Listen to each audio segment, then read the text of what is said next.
Greetings, comrades. We're back with a little bit more capital for you. We are doing chapter 25, section 3, and it is called Progressive Production of a Relative Surplus Population or Industrial Reserve Army. Okay, so basically we're talking about accumulation of capital still, which is essentially hoarding wealth. And so the accumulation of capital is a progressive qualitative change in composition. It is an increase of its constant at the expense of its variable constituent. And as we remember, constant capital is the means of production and variable capital is labor power. So this accumulation comes at the expense of the workforce, of the working people.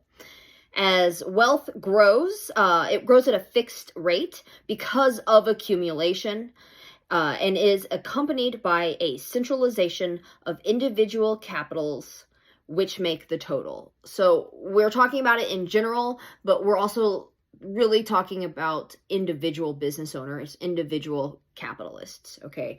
They hoard collectively, essentially.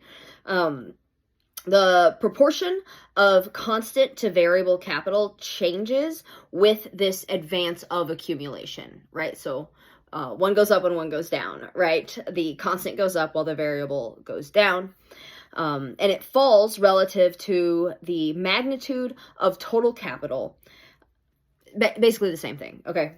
We're talking about, this is really what's important here, is we're talking about a redundant population of laborers more than the average needs for expansion of capital. This creates a surplus population of workers. These are unemployed people, essentially.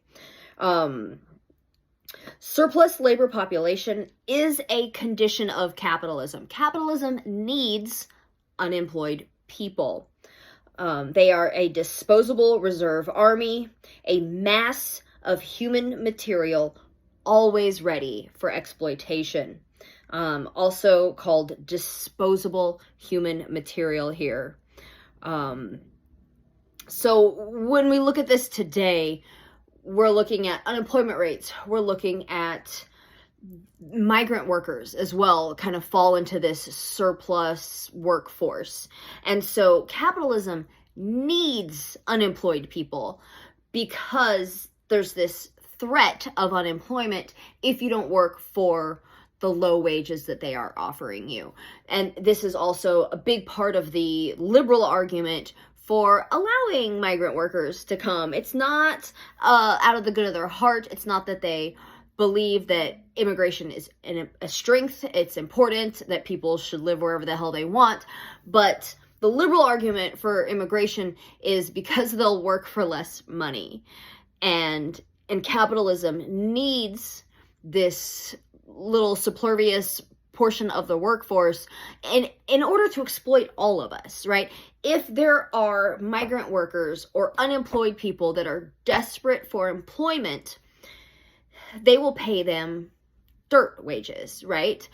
And the fact that they're able to do that suppresses wages for all of us because they'll just let you go and hire this more desperate person that's willing to work for less. And again, this is a reason that international working class solidarity is so important and is a tenet of socialism and communism, right? He talks about how layoffs set you free, and not in a good way, right? Free from living, free from the ability to pay your bills. And that, it is a balance for the capitalists because when the workforce isn't working, they also can't buy your commodities.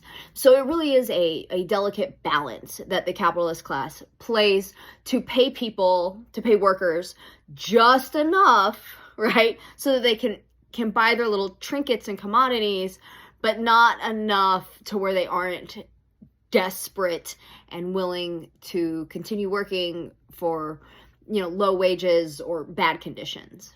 Okay?